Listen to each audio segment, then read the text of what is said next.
This is KUGAN CASSIUS for IFL TV in association with MTK Global. Absolutely delighted to be joined by the big truck himself. Are you still the big truck, Dave? Bigger than ever, I think. How are you, David? Bigger and struffier than ever. I'm good, KUGAN, mate. I'm good. How are you? All good, mate. All good. Just trying to get through like everyone else. But have you been keeping yourself occupied, entertained, and safe during lockdown? Same, mate. Just trying to get through. The weeks are going quick, though, aren't they? In a mad way, even though there's not much to do, the days are going. They're passing quickly. I've been, what have I been doing? I think at first I've done a load of boozing.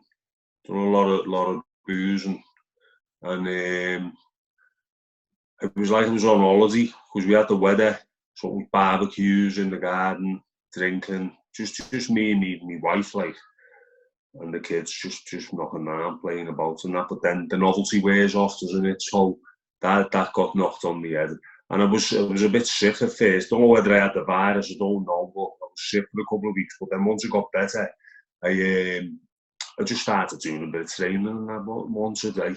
So that's it, mate. Not much really. Bit of training, bit of telly, sitting on my phone, playing loads of chess. Loads of chess on my phone I've been playing. That's me lad screeching. He's playing on Call of Duty, the screeching playing. So yeah, that's it really. I've just started watching this Michael Jordan thing on Netflix as well. The Last Have you seen it? Have you seen it? I haven't watched it yet, no. Yeah, I'm like 3 episodes in it. It's really good, so that'll keep me occupied. I've been watching The Money Heist. Have you seen that? It was the dubbing. Money Heist. I watched 3 episodes of it, and then the dubbing took it. Yeah. I couldn't deal with it. Yeah, I had the subtitles on it. So it was better. Afterlife, I've watched that. Brilliant. So that's it, mate. Really, not that's it. Just same as everyone else. Really, we're all living identical lives, I think, aren't we? I know, just in different parts of the world. But I suppose the main thing is everyone kind of just listening to government advice and doing our bit. Yeah, that's it. No one, thankfully, touch wood, we haven't been touched personally by the virus, and over a couple of people who passed away. But thankfully, it isn't close to home, and hopefully we've seen the worst of it. It's crazy times, like it's just just adapting, isn't it? Absolutely. So, David, before obviously this all started back in March over here, and the lockdown come into effect, and it obviously put sport and boxing obviously on the back burner for the moment. What was going to be the plan for you, David, this year prior to all this? There was talk of a fight on May the 2nd on the Dillian White veteran card, so that got mentioned, and I was away on holiday when that was getting spoken about. So I was like, let me get back and see what's what, because I had a shoulder injury, KUGAN, from September. I had an injection in my shoulder in the September, which worked great, but then it was starting to wear off. So I probably was going to have to get that sorted before doing anything, rather than getting another injection in it. I thought the reality is I've probably only got a couple of fights left, and I don't want to finish my career with like a bad shoulder injury where I can't do anything after my career's over as far as training's concerned, because it's a big part of my routine and of staying sane, like a lot of people, is to exercise. So I thought I might just have to just go bite the bullet and get that sorted. So that was where it was up to, but there was something on the horizon, but nothing set in stone. Your last outing obviously was on the same card as Prograis Taylor back in October. How do you reflect on that fight with you now? Can you hear me? Yeah, can you hear me? Yeah, I can hear you. I got you. How do you reflect on that fight with Derek Chisora now, David? I don't reflect on that anymore. I've done all the reflecting on that for like the first few weeks after the fight, where obviously the disappointment's there and it's raw. I've done all the reflecting then, and the reflecting I've done then was that before the fight was made and when I got offered the fight, I was frustrated that I could see it coming as soon as Joseph Parker pulled out. I thought, I wonder if I'm going to get the call, but I'm not going to throw my name in the hat because I'd rather they come to me because it means I'm in a stronger position. So I just waited, and I was training anyway for a later date, but just getting going really. And when the offer came that I knew was too good to refuse, I was frustrated, and I was like reluctant in accepting it. I was pissed off, kind of, because I felt at this stage, coming off the back of a few decent wins, I deserved that type of fight with notice to get ready, especially against Derek. Derek's a bit of a unique fighter in the way he comes and brings the fighter as a heavyweight, especially. His high work rate, non-stop, low centre of gravity, difficult to push back. He's a hard fight for me at the best of times. So I was frustrated taking it, and then I was like, right, I've got to take it because it's the biggest money fight in my career, so I will take it. And then after it was like, the money doesn't make you feel any better when you've lost, because I'm a sportsman at the end of the day, and I don't like the feeling of losing, and I was gutted for weeks after it. And then obviously time heals, but if I could do it again, obviously with the preparation, I'd obviously do things a lot differently in the fight. But that being said, and I've said it before, it doesn't mean I would have won the fight, but I would rather have gone in giving myself the best chance possible. A part of me now thinks, instead of going in and boxing the way I did, I should have just went in and thrown alpha leather for 2-3 rounds and tried to win early. But hindsight, as always, is great, isn't it? Is this an extra frustrating period for you? As you said there, you may have 2 fights left, maybe more, who knows? But if you say you have a minimum of 2 fights left, the situation we're in now, where we don't really know when big-time boxing will return. We know it possibly could return to some smaller scale in July behind closed doors, but these are kind of missing months out of the back end of your career now. Yeah, it is, yeah. I mean, we can sit here all day and talk about how and when boxing's going to come back. But the reality is, the longer it's away, the more chance there is of me not fighting again, the longer it goes on. So that's just something I'll have to deal with when it comes. But yeah, to be honest, mate, it's got to be right for me anyway. I'm not 100% gonna fight on anyway. I'm not 100% gonna retire, but I'm kind of in the balance, especially now with all this going on.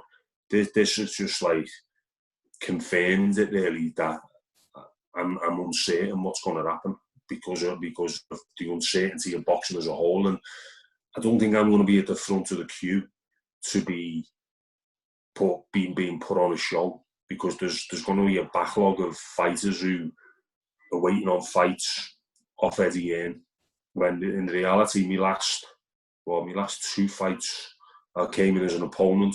So, you know, I've been a red corner fighter the majority of the fights I've had on Matchroom shows, and there will be calls maybe from other parts of the world where there is heavyweight action going on, but like I said, it's got to be worthwhile.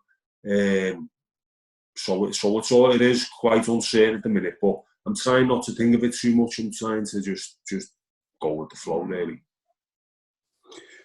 It seems like the first realistic pay-per-view show that possibly could come back at some point this year will be the fight between Dillian Whyte and Povetkin.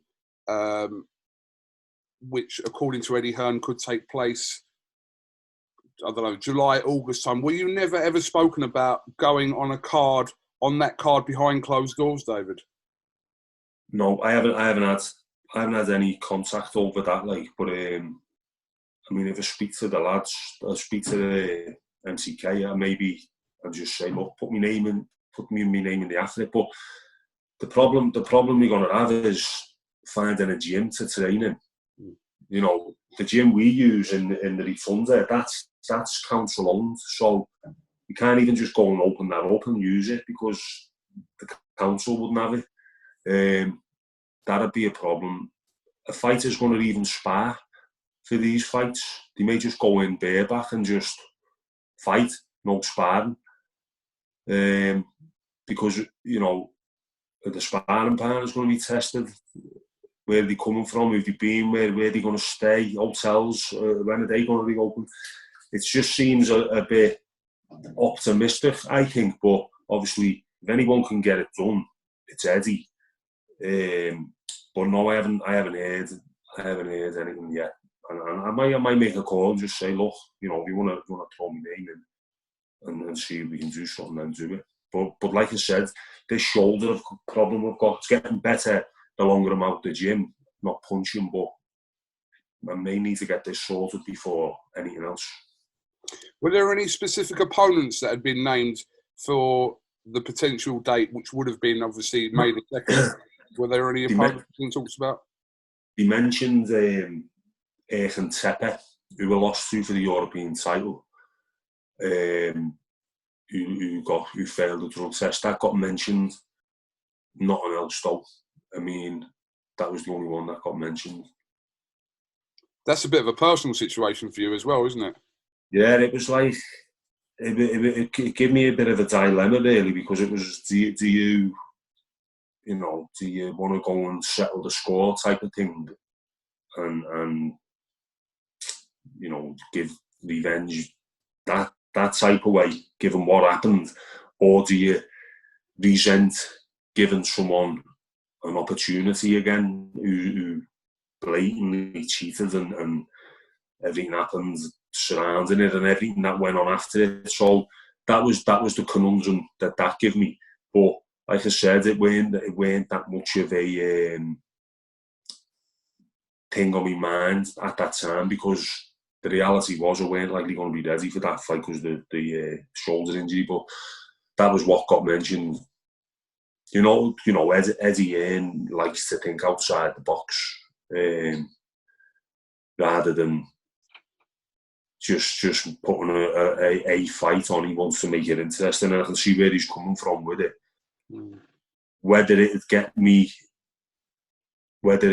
something to motivate myself, I don't know. We'll know until I got in the gym, to be honest. Like you said, it's all up in the air. We don't really know specifically when boxing is going to return. We're hopeful that it does return in this country in July at some point. But we're not 100%, and we don't know the format of how it's all going to work. So right now, everything is up in the air. Yeah, everything. They're trying to get footy back, aren't they? Now, with football, they could afford to, every club, just book a hotel for 8 weeks and say, look, we all stay on this compound and that's it.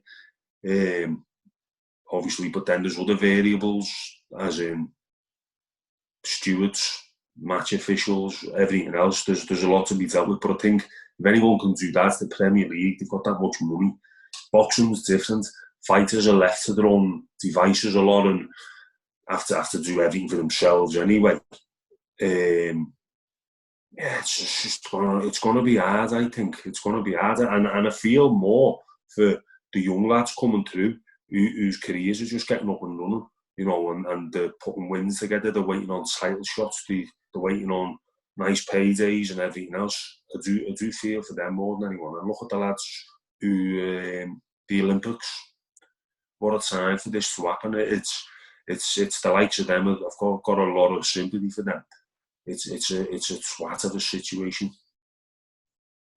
Yeah, it is horrendous across the scene from the grassroots of boxing as well, with all the the amateurs that were meant to be the nationals and exactly, yeah. You forget about that. You forgot about that little schoolboy title. Schoolboys want to win the first schoolboy title. All that's disappeared. Kids who have just started going into a boxing gym, everything's just going to stall, isn't it? Everything's going to go on hold for the foreseeable. Well, let's hope it kind of eases and we kind of get back to some sort of normality, but we don't even know what normal is at the moment. So, no, crazy. See, when they're saying 2 years for the vaccine, aren't they? No, or 1 or 2, is it? 2 years. Sure, to be honest, but you're hearing that many different things. But what I'm saying is that before mass gatherings are allowed, especially indoors, going to have to be. You know what I mean? You hear me? Yeah, you just cut out there, David. Repeat that, please. Sorry. Saying before mass gatherings are allowed, especially indoors, it's going to have to be completely gone, the virus, I'd imagine. I mean, I'm not an expert, but that seems to be common sense, doesn't it? But I don't know, mate. I don't know. It's boxing obviously is never short of time, innit? It's like a war. Like being in a war, man. An invisible war, as it's been called. David, there's not been a shortage of boxing stories, and I suppose some boxing stories have been heightened because everyone's got nothing else to talk about at the moment. But what have you made of this whole situation regarding Wilder stepping aside and the potential of AJ Fury happening this year, etc.? What have you kind of made from all that? At the end of the day, money talks, doesn't it? I think Deontay Wilder's fighting spirit and as the sportsman in him will want to get straight back in the ring with Tyson Fury and try and even the score. But I think Tyson Fury's got his number and he beat him 10 times out of 10, and I think he'd be a wise man to, if he gets offered enough money, you know, we can still go on and fight the winner. Even he could negotiate in the deal. I fight the winner after they've had a rematch, whatever. It's complex, isn't it? But I think the best versus the best will be Fury v Joshua. So we all want to see that. I don't think many people want to see Fury v Wilder again because it was that one-sided. So yeah, I'd like to see the big one, 1,000,000%. Who do you favour in that right now, currently? Currently now, well, for a while, I've favoured Fury for boxing ability wise and how unpredictable and how versatile he is. Joshua, though, proved that he can do it differently in his last fight. He can box and just stay behind the jab and move, and he moved brilliantly against Andy Ruiz. So I think the fact that one is unbeaten and one isn't, so I think that Tyson Fury just finds a way to win no matter what, even when he's being like badly overweight in fights and things like that, and things haven't been going his way, he finds a way to win. Previously, I thought he'd have Joshua off balance all night with his feet and his twitching and everything else, and he'd win on points. But now I'm thinking they may just meet in the middle and go at it. But I think Fury's too clever maybe to do that. He's got a real world-class boxing brain. I think he's got a better boxing brain than Joshua, so I think that's what has edged towards Fury winning the fight with. Fury's approach to the Wilder fight took the majority of people, not everyone, but took the majority of people by surprise, and the fact that he did stop him. Do you expect him to adapt a possible similar approach to a Joshua fight, David? And is he capable of stopping Joshua after what we saw in Las Vegas in February? That's what I was saying then. part of me thinks he will, but then look, if he's gone in and done it against Deontay Wilder, who's the most dangerous puncher in the world, then there's nothing stopping him going to do it against Joshua. I just think Joshua's more of a well-schooled, accurate, and I think he's better defensively than Deontay Wilder. He's got better feet and better position in the hands to counter these shots coming, and I think he'd be more open to a short counter off Joshua, because Joshua carries a lot of power in his short punches, his hooks and uppercuts and things like that. So I think he'd be more likely to do what he done in the first Deontay Wilder fight, just plenty of twitching, plenty of movement, keeping Joshua off balance, because Joshua's at his best when he's throwing and when he's got momentum, and if he can take that away from him, that's his best chance of winning. And he can do it all night, Tyson Fury. That's what I'm saying. He's so relaxed in a boxing ring and so comfortable. He's at home. He could just keep going round after round. It's mad to think, really, in your whole career that you didn't ever face or haven't faced Tyson Fury or Anthony Joshua. We know you were close or possibly close to having a fight before Joshua had fought Eric Molina. There was talk of you fighting him, and obviously years ago there was talk of you fighting Tyson Fury. But do you find that strange that you've never faced those two, even though they've been in your era? Yeah, sort of, but I think with the timing of it, although we've been around at the same time, we've been at different levels. We were only at the same level for a short period of time, me and Tyson Fury. And then once I'd lost, he then moved up, and I stayed where it was, unfortunately for me. And he just kept going. And at that point, unless you're going to get the call to come in as a challenger who's a bit of a soft touch, I'm not really going to get that call because of the punch power I bring, the danger type of thing, and there's a lot more to lose when fighting me than gain for someone like that.